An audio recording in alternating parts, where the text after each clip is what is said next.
The Gandelon Werewolves. The Gandelon Werewolves were a family who, in the late 16th century, were accused and executed for being werewolves. In 1598, a young girl and her brother were attacked by a wolf. Benoist Bedell, aged February 15, 2024, had climbed a tree to pluck some fruit and, whilst aloft, saw a wolf dart from some bushes and seize his sister. Leaping down to protect her, Benoist drew his knife. The wolf rushed at him and drove the knife into his neck with a savage blow of the paw. Fortunately, a crowd had heard the commotion and chased the wolf away. The girl died at the scene, and Benoist was taken back to his father's cabin, where he died of his injuries a few days later.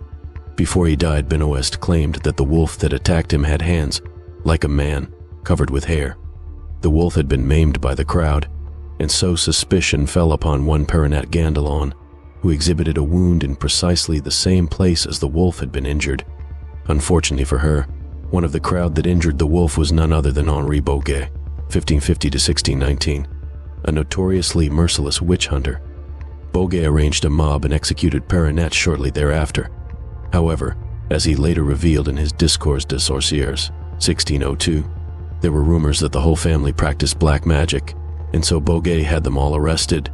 Perinette's daughter, Antoinette, swiftly confessed to witchcraft, but her brother, Pierre, and his son, George, were not so forthcoming.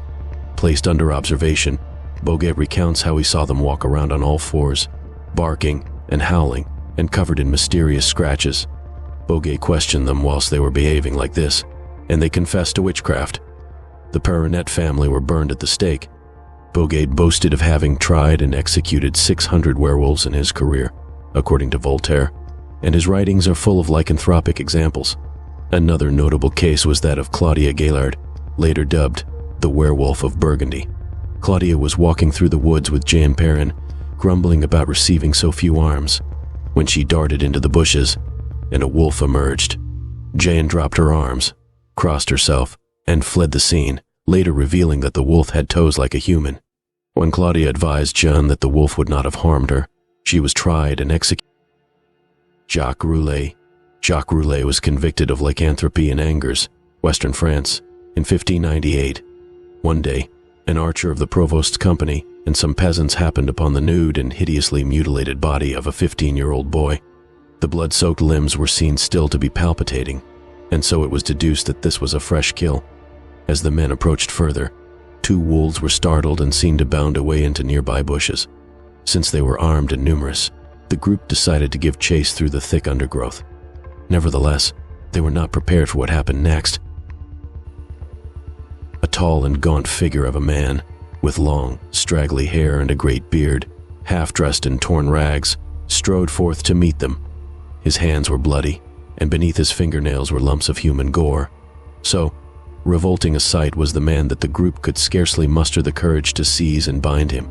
But they eventually succeeded in dragging him to the local town, where he was presented before the magistrate.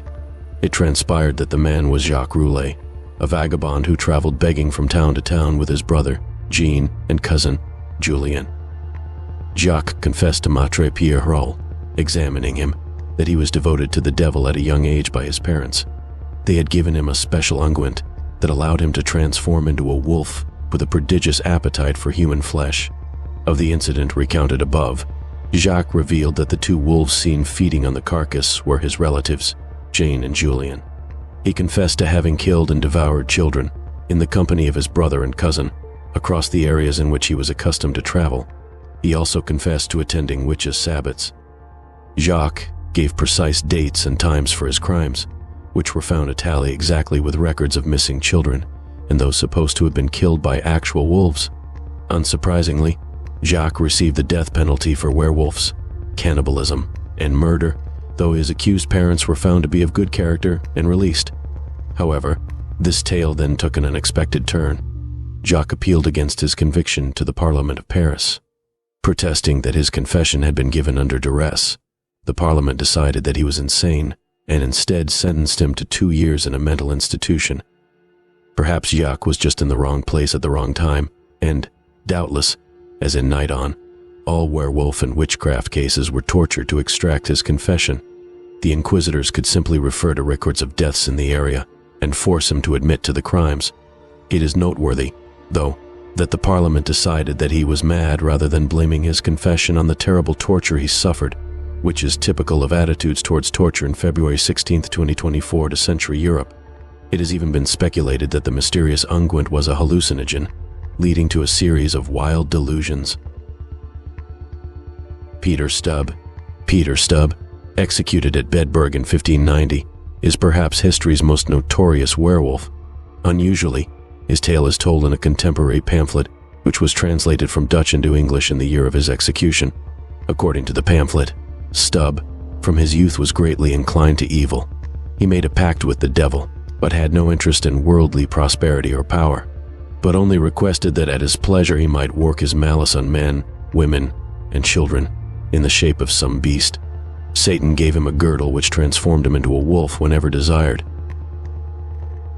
Stub immediately got to work. Anyone who insulted or displeased him could be sure of their death at the jaws of a ravening wolf, for he would never rest till he had plucked out their throats and tear their joints asunder. Stub acquired a taste for blood and progressed on to indiscriminate murder. Cruelly, he would walk the streets of Bedburg courteously saluting the parents and relatives of his victims. He would also identify victims in this way. He would await anyone who caught his eye in the fields and woods that surrounded Bedburg and attack them in his wolf shape. Stub's case is also notable in that his criminal lycanthropy included not only murder but rape. He would sometimes keep his human form, rape young women, and then turn himself into a wolf to kill and partially devour them. He boasted that he could outrun any greyhound when in the shape of a wolf, so even the district's swiftest athletes were at risk from him. Within a few years, Stub had killed 13 children and 2 pregnant women, tearing the children out of their wombs, and after eating their hearts panting hot and raw, which he accounted dainty morsels, as well as slaughtering and eating livestock. A sure sign that he had become more beast than man, Stub was also guilty of incest with both his sister and his daughter, to whom the pamphlet is sympathetic, producing a grandchild, child by the latter. Stubby even killed his own non-incestuous son, luring him to the fields and assuming wolf form before eating the brains from his skull. The most monstrous act that neither man heard of, for never was known a wretch from nature so far degenerate. Despite many attempts to catch him, Stub's werewolf career finally, and only because God desired it according to the pamphlet, Stub was caught in his wolf form and surrounded by men who unleashed their dogs upon him. Realizing he could not escape, Stub resumed his human form, but was witnessed transforming by the awestruck huntsmen who recognized the polite man about town they all knew. Stub was put on the torture rack in Bedburg and confessed to the above before being tortured. Red-hot pincers tore off 10 pieces of Stub's flesh on the wheel, and his limbs were broken before he was beheaded, and his remains burned to ashes. Garnier. Garnier, the hermit of Dole, was convicted of lycanthropy and executed at Dole, eastern France, in 1573. Our source for his life and crimes is another contemporary pamphlet, printed at Sens in 1574, taking the form of a wolf. In 1572, Garnier first attacked a 10-year-old girl in a vineyard near Dole and dragged her into the adjoining Bois de la Serre. There he stripped her naked and ate the flesh from her thighs and arms. He then removed some more of her flesh and carried it to his wife, Apolline, to eat at their shared hermitage. Soon after, he attacked another young girl in the same place. This time he killed her and wounded her in 5 places but was chased off by 3 men before he could start his meal. A week later, he again attacked, this time a boy in another vineyard, whom he partially consumed before tearing off a leg for later. His next crime proved his eventual undoing, having killed another young boy and dragged him to the woods. Garnier was surprised at his intended meal, and after retreating a distance resumed his human form, leading to his identification. Disgusted by the remains of half-eaten children in the district, the Parliament of Franche-Comté issued a decree in 1573 which demanded that werewolves be hunted down by locals and brought to trial. However, it was not these huntsmen who caught Garnier, but a group of workers who incidentally came across the hermit, crouched over a dead child one night, after returning from work. They initially thought the figure in the shadows was a werewolf, but as the light from their torches illuminated it, they identified Garnier. Acting quickly, the men caught Garnier and took him to the magistrates. Garnier was, of course, tortured to extract a confession, He explained that he had spent much of his life as a hermit in the St. Bonnot woods. He married in 1572 and fathered children, but struggled with the new task of feeding more than one mouth. Desperately foraging one night in the woods, a specter appeared to him and offered him an unguent that could turn him into a wolf, allowing him to hunt more effectively. He confessed to murdering 4 children, supported by the testimony of over 50 witnesses, and was burned alive at the stake. Jean Garnier, in early spring 1603, the Sèvres district of Gascony, southwest France, was gripped by terror. Little girls and boys had disappeared without a trace from the fields and roads, and on one occasion a baby had been taken silently from its cradle whilst the mother was in another part of her small cottage. The local magistrate began an investigation, and several witnesses came forward.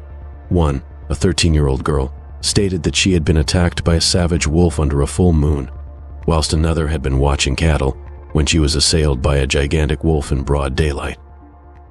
Shockingly, a 14-year-old boy, Jean Garnier, had been heard to boast that he was behind the attacks. Tending cattle one day with Jean Gaboriot, his fellow servant, he told the 18-year-old that he would one day marry her. When she remarked how filthy he was, Garnier replied that this was because of the wolf skin he wore to turn himself into a werewolf. He further elaborated that he was part of a pack of 9 werewolves that hunted 3 times a week in the area. He stated that his favorite prey was young children, owing to the tenderness of their flesh. Terrified, Gaboriot immediately informed the local magistrate, who arrested Garnier. The teenager made a full confession without the need for torture. He had run away from an abusive father and was compelled to make a living by begging and cow herding. Another boy, Pierre de la Tillière, had taken him one night to meet the Lord of the Forest, who gave Garnier an icy kiss and a mark on his thigh. The Lord also gave the boy a wolf skin and unguent, which transformed him into a wolf, and cautioned him never to cut his left thumbnail. His first murder was of a 3-year-old girl named Guyane, whom he ate whole. He confessed to various murders, and in each case was able to give exact details about the time and place at which the victim was taken. He also reported being chased away from a young boy by an elder brother, who came forward to corroborate Garnier's statement.